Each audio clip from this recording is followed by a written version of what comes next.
Salut, j'ai pas trop de voix, mais je fais un audio quand même aujourd'hui. J'espère que tu vas comprendre ce que je raconte.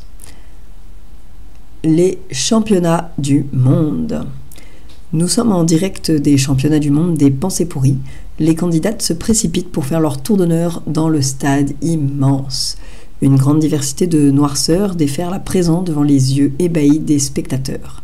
Toutes sont efficaces, toutes sont ténébreuses, toutes nous séparent de Dieu, mais une seulement pourra décrocher la médaille d'or. On peut maintenant donner des noms aux candidates. Certaines sont suivies de près par leur sous-entendu, une aide discrète mais indispensable. La première qui pénètre dans le stade est « Il n'y a pas un chrétien qui tient la route aujourd'hui ». Et ses deux fidèles sous-entendus « Pas la peine de chercher, il n'y en a pas ». Et « Dieu ne fait rien pour nous, il a complètement zappé qu'il avait un monde à gérer ».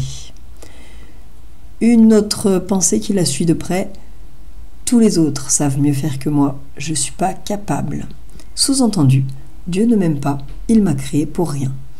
Celle-ci est tranchante d'efficacité. La pensée suivante est, dans ce domaine, je suis sûr de mon coup. J'ai même pas besoin de demander à Jésus ce qu'il en pense. Une candidate solide pour le podium qui tire sa force dans l'orgueil de sa victime. On sait qu'elle peut prendre une autre forme chez les non-chrétiens, qui est la suivante. Je crois pas en Jésus, parce que je sais bien que c'est pas possible, cette histoire. Très beau spécimen d'idées pourries dans la catégorie mensonge à soi-même, branché sur un lit d'arrogance, on est dans le haut niveau. Elle permet de cacher la peur de sortir de sa zone de confort, et ses victimes ne prennent pas le risque de demander à Jésus si par hasard il n'existerait pas. Il passe à côté de la joie, de la paix et de la liberté qu'il offre. La pensée suivante est « J'ai pas le temps ». Sous-entendu, Dieu s'amuse à me donner plus de trucs à faire que de temps nécessaire pour le faire, c'est un sadique. Une méconnaissance du cœur de Dieu avec un petit esprit de victimisation sont un bon environnement pour cette pensée. La pensée suivante est « Le chef me les brise, avec ses ordres débiles, je vais faire autrement ». Celle-ci s'adapte subtilement avec les profs et les parents et dissimule l'esprit de rébellion qu'elle porte en elle. Chez les chrétiens, elle se transforme parfois en « J'ai pas de problème pour me soumettre à Dieu, mais les humains, c'est différent ». Et comme Dieu demande de respecter la hiérarchie humaine, elle sait parfaitement qu'elle est complètement absurde. Et c'est là toute la beauté de la chose, une pensée pourrie n'a pas besoin d'être cohérente, juste d'être acceptée par sa victime. Celle-ci l'a bien compris. La suivante est « Si je ne parle jamais de cette blessure à personne, elle ne me fera pas souffrir ». Celle-ci fait fi des évidences décrites à la fois dans la parole de Dieu et en psychologie. Elle se précipite sur ses victimes après un trauma et peut aller jusqu'à un déni total. La candidate suivante est « C'est épuisant de marcher avec Dieu, il faut toujours se remettre en question, pardonner, ajuster son comportement, mettre en lumière des secrets de famille qui étaient très bien où ils étaient, etc. » Celle-ci est splendide d'ingéniosité. Elle est si fourbe qu'elle pourrait faire regretter à un homme assoiffé dans le désert de trouver de l'eau. Elle lui dirait « Mais imagine, tu vas devoir plonger tes mains dans cette source et ensuite les porter à ta bouche. Est-ce que tu crois vraiment que tu as l'énergie pour faire ça dans l'état où tu es ? Non, ne fais pas ça, il faut t'économiser. » Une très belle candidate.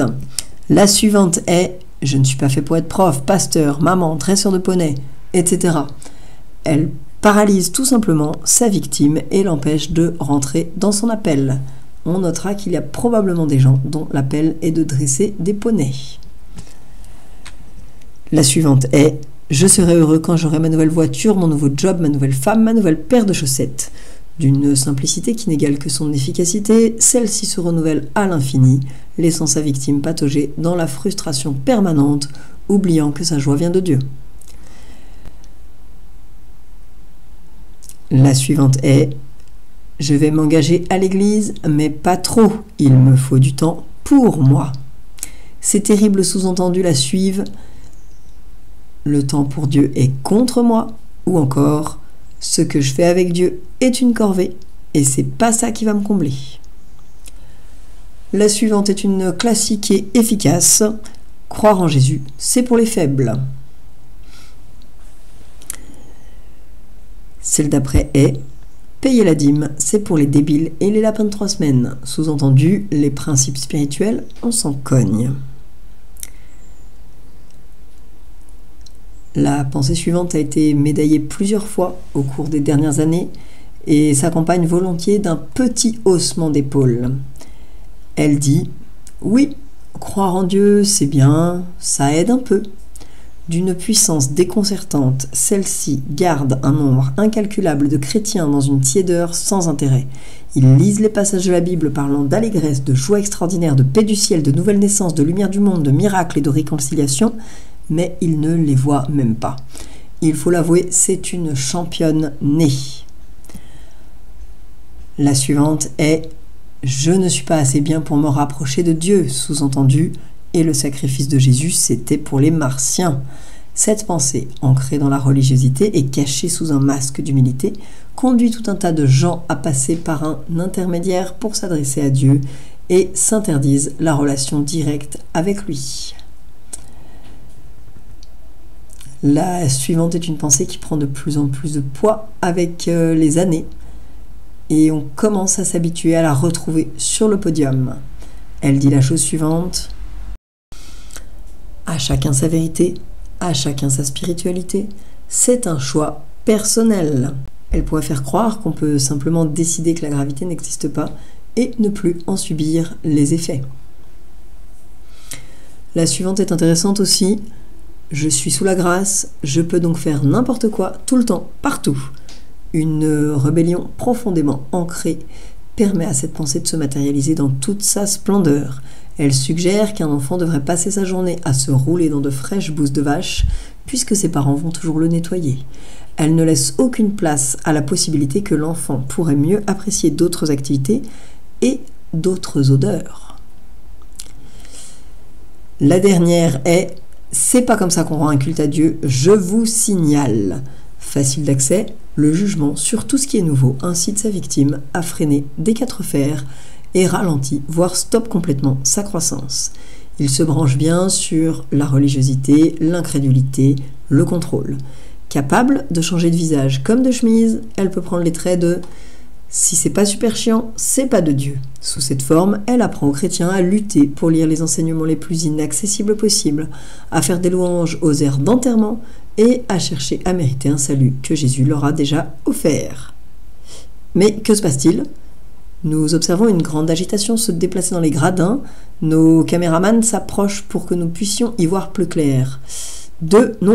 3 figures bousculent le service de sécurité et pénètrent sans autorisation dans le stade. C'est du jamais vu, mais que fait la police et qui sont ces inconnus ?